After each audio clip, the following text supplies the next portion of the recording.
हाय मित्रांनो, good morning. बघा तर मग आज आमची सकाळ कशी झाली आहे.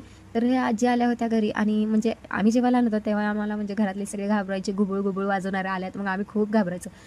तुम्ही कधी ऐकलंय का आणि बघितलंय का? बघा तर मग ते जोगवा मागायला आल्या होत्या आणि त्यांना म्हणजे जोगवा वगैरे सासूबाईंनी वाढला आणि त्यांचं गाणं वगैरे ऐकल्यानंतर मला स्वयंपाक करायचा होता. तर मग मी निघाली स्वयंपाक करायला आणि आज माझी इच्छा झाली होती की मला चुलीवरती स्वयंपाक करायचा होता.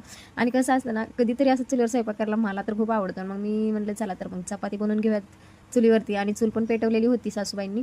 आणि पप्पांना कसं आहे ना, मी जिथं जाईन तिथं माझ्या मागे येऊन बसायचं असतं. मग पप्पा येऊन बसले होते माझ्यापाशी. मग मी चपात्या करत होती आपल्या चुलीवरती. छान वाटतं असं चुलीवरती स्वयंपाक करायला. थोडासा टाईमपास वगैरे होतो. आणि कसं आहे ना, की आजचा दिवस म्हणजे माझा एवढा धावपळीमध्ये गेला, की मला पूर्ण दिवस मोबाईल हा कसला ते हातात घ्यायला भेटलाच नाही. आणि बघा तर मग आज सरप्राईज दिलेला आहे मम्मीनी. तर बघा आणि आल्या-आल्या बिचारी बसली गवत काढायला.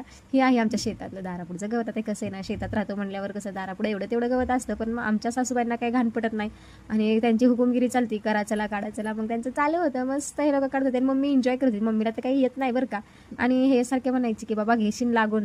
आणि नंतर पप्पांना जायचं होतं सलूनला कटिंग करण्यासाठी. तर बघा तर मग पप्पा म्हणले मी गाडी चालवते, तर हे लगेच घाबरले आणि मागं सरले. नाही नाही नाही नको नको नको नको, मी नाही बाबा बसू शकत. तसं मला दादा बी म्हणले आणि हे म्हणले चला मी बसतो. पप्पांना बसायचं होतं मागच्या सीटवर. मग पप्पा बसले आणि नंतर हे पण बसले आणि हे गेले गावामध्ये कटिंग करायला पप्पांच्या. आणि नंतर म्हणलं चला तर मग आता स्वयंपाक पण करायचा आहे आणि उशीर पण भरपूर झालेला.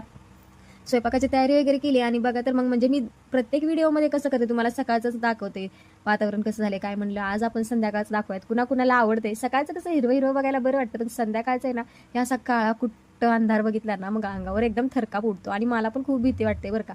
बघा तर मग कसं एकदम सगळीकडे अंधार अंधार असं वाटतंय. कसं वाटतंय सकाळचं मस्त वाटतंय, संध्याकाळचं नको रे बाबा असं होतं. आणि बघा तर मग आमच्या ह्या गाड्या सगळ्या पार्किंग केल्या होत्या आणि माझी ह्यांची परत शर्लींची सायकल वगैरे पार्किंग केलेली होती. आणि ह्या म्हणजे शेळ्या सगळ्या आपल्या दिवसभर निघाना मस्ती खायला वगैरे शेतात जाऊन ते दमून गेल्या होत्या, निवांत बसल्या होत्या. आणि दादूचं काय बाबा, दादूची काय मज्जा आहे, मस्त मोबाईल बघत बसलेला. आणि पप्पांचं कसं एका जागेवर काही बसू वाटत नाही, लुडबुड लुडबुड मध्ये मध्ये चालूच असते. आणि नंतर मम्मी म्हणली की राहू दे, रोज तू स्वयंपाक करते चल तर मग आज मी तुला मदत करते. आणि मग बिर्याणी बनवणार होती तर मम्मीची चालू होती रेसिपी.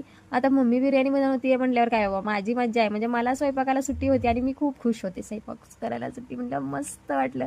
आणि मग माझं काय बाबा मस्त व्हिडिओ वगैरे करायची आणि मी मम्मीची रेसिपी बघायची कशी करते काय करते. आणि मम्मीची हातची बिर्याणी म्हणल्यावर काय बाबा म्हणजे ती करते तोपर्यंतच तोंडाला पाणी यायचं. आणि मम्मीने रेसिपी चालू केली, बिर्याणी वगैरे मस्त बनवली. आम्ही सगळेजण असे सगळे एकत्र जेवायला वगैरे बसलो. फक्त जेवायला बसला नव्हता तो दादू, जेवण वगैरे झालं आणि शर्लीन चौपांचं झालं, बॉल खेळायला चालू. म्हणजे थोडंसं जेवण केल्यानंतर काहीतरी एक्सरसाइज करायचं मग त्यांचा एन्जॉय चालू असतो.